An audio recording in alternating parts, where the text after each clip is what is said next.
Esse programa, ele começa de um jeito um pouco diferente. Vocês vão ver aqui uma aula de composição. E, gente, deixa eu só abrir um parênteses.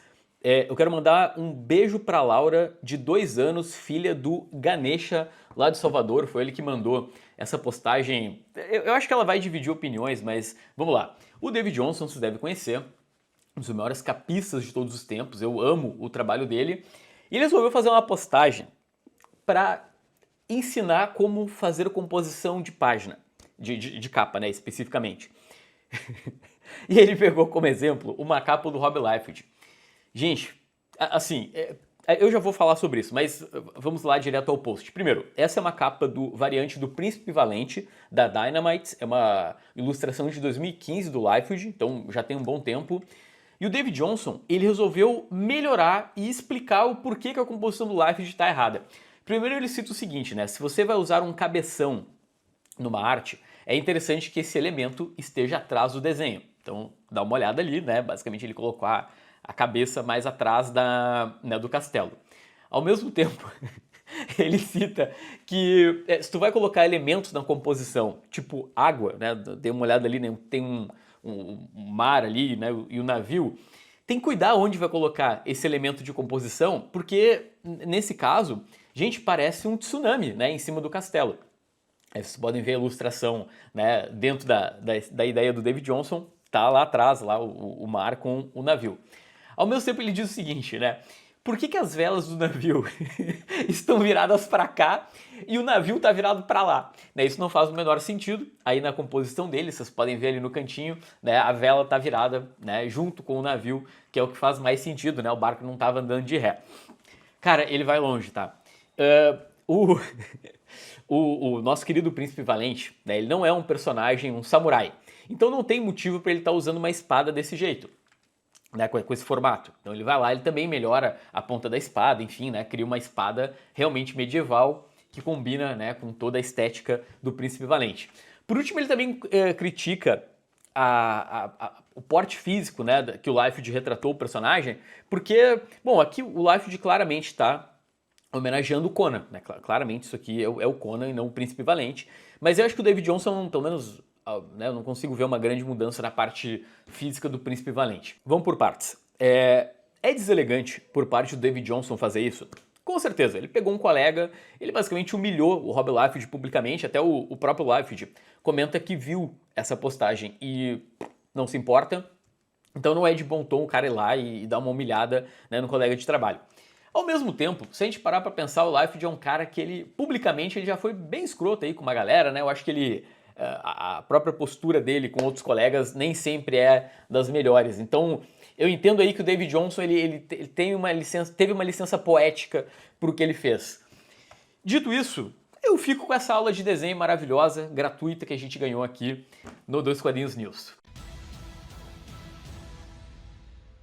E aí, galera, tudo bom? Tá começando o teu entretenimento de domingo, quero dizer que é muito legal ter você aí do outro lado. Esse vídeo só existe por conta dessas pessoas que vocês estão vendo aqui na tela. E esse vídeo ele vai ser um pouco mais... eu vou fazer ele mais curto porque hoje eu trabalho na minha escola, assim, e... ok, vamos lá. Uma das notícias que movimentou a gibisfera brasileira essa semana foi a Panini dizendo que em breve vai ter o lançamento de Deadpool e Batman. Só trazendo um contexto rapidão, vocês sabem que semana que vem sai nos Estados Unidos justamente essa revista, né, que é o crossover. Depois de mais de 20 anos, DC e Marvel se juntam novamente e aí vai ter Deadpool e Batman. Agora em setembro lá fora e aí depois em novembro tem o Batman e Deadpool. Então são dois crossovers, né? Um que seria o crossover da Marvel, que é o Deadpool e Batman e Deadpool, né? Troca só a ordem dos nomes, é o crossover da DC.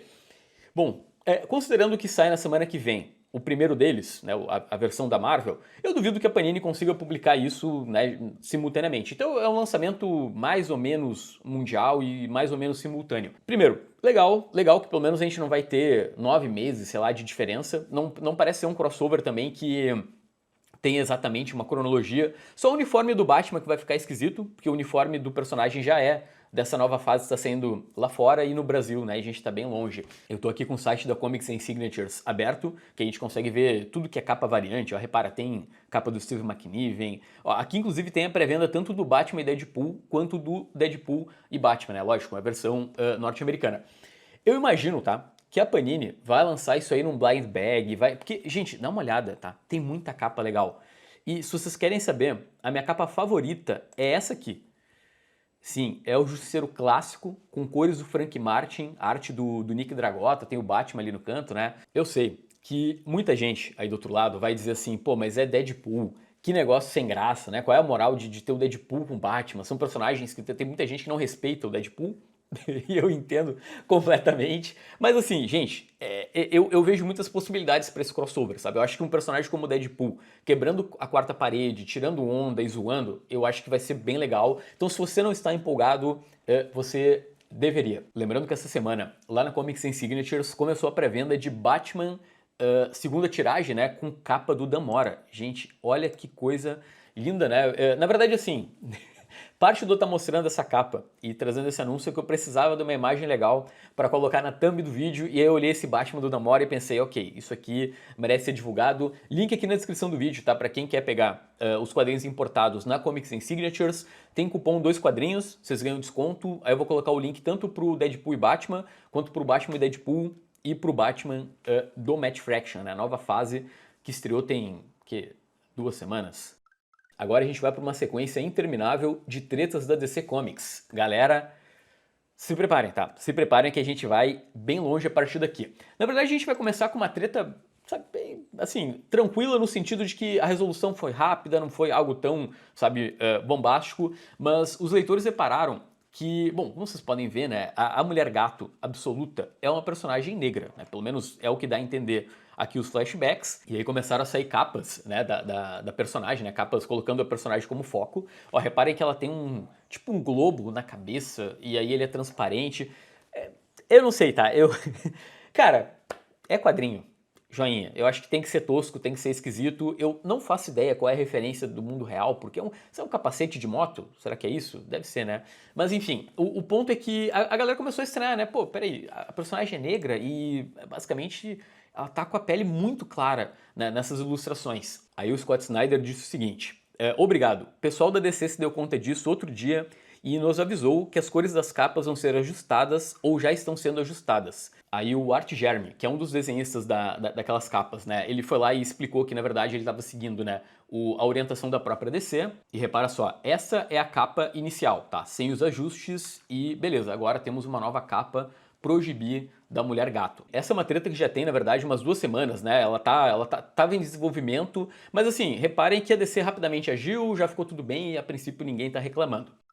Agora a gente vai para uma outra situação que eu imagino que vai gerar uma resposta da DC ou não, porque a coisa foi bem longe e talvez não da DC, mas da galera envolvida. Vocês devem conhecer o Greg Rucka, né, um dos maiores roteiristas vivos, né? O cara fez Gotham de PGC, fez Lazarus, fez Batwoman, sabe? Eu gosto muito, né, do Greg Rucka. No podcast World Balloon, o Rucka, ele reclamou especificamente desses 2 caras que vocês estão vendo aqui na tela, que é o Dan Didio, que foi vice-presidente editorial e depois co-publisher da DC entre 2002 e 2020, né, ficou 18 anos entre esses cargos. Um cara que, por exemplo, né, um dos cabeças dos 952 e, e de um monte de decisão controversa do tipo destruir o Wally West.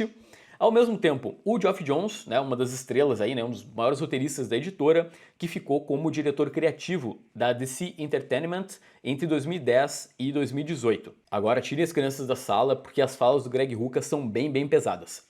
A DC era um ambiente tóxico quando eu estava lá, e continuou muito tóxico até o Dan Didio sair. Era um local de abusos, de manipulação. Geoff Johns foi mega manipulador comigo, me usou, mentiu pra mim, me jogou contra os outros e o Dan Didio fez a mesma coisa. O Rucka diz que o pior período que ele teve na DC foi entre 2006 e 2009, quando ele fez, por exemplo, Mulher Maravilha, fez Gotham City contra o Crime, 52, Checkmate, Questão e Superman. Ele, cara, como eu falei, gente, é pesado, tá? Ele disse que ficou deprimido e suicida durante esse tempo, que quase tirou a própria vida, chegou a pegar uma arma na mão e pedir ajuda para um amigo. E tudo tem a ver com esse período entre 2006 e 2009. Essa gente de quem eu tô falando foi mal intencionada. Não tem como eu defender essa gente. Eles fizeram o que elas fizeram com maldade e foi premeditado. Ele fala até de antissemitismo, que alguém não gostava dele, por exemplo, por ser judeu. Depois o Rucka voltou para DC em 2016 para fazer a Mulher Maravilha Renascimento. Foi uma fase também, tá, não vou dizer que foi aclamada, mas a galera gostou dele voltar para personagem. Ao mesmo tempo, deixa eu ver aqui a colinha, 2019, ele volta porque o Brian Bendis vem para editora, então, né, ele acaba fazendo a Lois Lane, né, o que relacionava ali com o título do Superman. E agora ele volta em 2023, ele diz que o clima dentro da DC é de colaboração, é muito mais tranquilo, então, né, agora ele tá fazendo aí essa minissérie da Mulher Leopardo e Lince. Vamos lá. Essas histórias envolvendo tanto o Geoff Johns quanto o Dan Didio na posição de executivos da DC, elas circulam, né?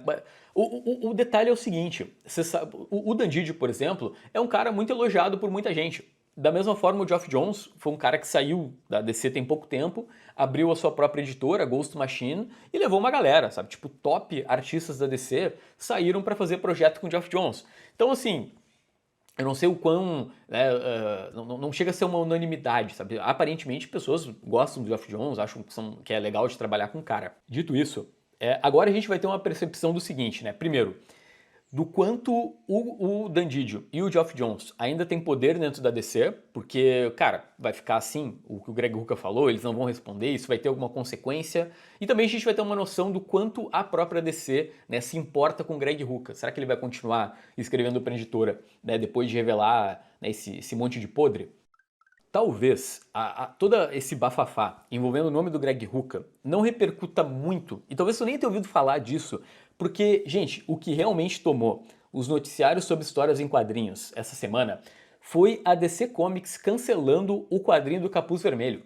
Aí você vai dizer, ô Vini, por que alguém, né, o Capuz Vermelho é um personagem C do universo do Batman, né, um ex-Robin, quantas pessoas realmente param para ler o gibi do Capuz Vermelho, né? Por que isso seria exatamente polêmico? Eu imagino que todo mundo do outro lado ficou sabendo do caso Charlie Kirk. Eu não vou mostrar imagens aqui porque é muito pesado, né? Vocês viram aí exaustivamente em tudo que é jornal, mas o cara era um ativista pró-Donald Trump, ele tomou um tiro numa universidade em Utah. Pois então, o caso é que assim que rolou, né, a morte do Kirk, teve uma onda de pessoas comemorando nas redes sociais, por exemplo, no Blue Sky, enfim, tudo que é rede social tinha gente comentando, e entre essas pessoas tinha a Gretchen Felker Martin, que é uma escritora trans, talvez a mais famosa do momento. Ela tem um livro chamado Manhunt, que vai ganhar uma adaptação pela Lila Wachowski, sim, do filme Matrix. Vamos lá para as aspas da Gretchen lá no Blue Sky, né? A conta dela foi banida, mas o que ela disse foi o seguinte, né? Orando por você, seu nazista, né? Aí um palavrão, e ela diz que espera que a bala esteja bem depois de tocar o Charlie. A Gretchen começou a trabalhar em projetos dentro da DC há pouco tempo e ela estava roteirizando essa série mensal do Capuz Vermelho, que inclusive foi o primeiro gibi mensal do Black Label, né? Um gibi adulto, mais 18, e cara, poucas horas depois da Gretchen, né, postar o que vocês viram ali, a DC já ligou para ela, olha só, a gente tá cancelando o gibi, e não só isso, a DC ela vai devolver a grana pros lojistas que comercializaram ou que receberam o Capuz Vermelho, né? Já deviam ter pelo menos aí umas 3 edições prontas, tinha gibis, né, em pré-venda, né, as edições seguintes, a DC falou, não, olha só, estamos cancelando tudo, e aí abre aspas, reafirmamos o direito à expressão pacífica e individual de pontos de vistas pessoais, tá? Essa mensagem é da própria DC. Publicações ou comentários em público que possam ser interpretados como promoção da hostilidade ou da violência não são compatíveis com os critérios de conduta da DC. Agora a gente vai para o Comics Journal, que entrevistou a Gretchen depois do que aconteceu. Então a gente vai ver um pouco aí da repercussão.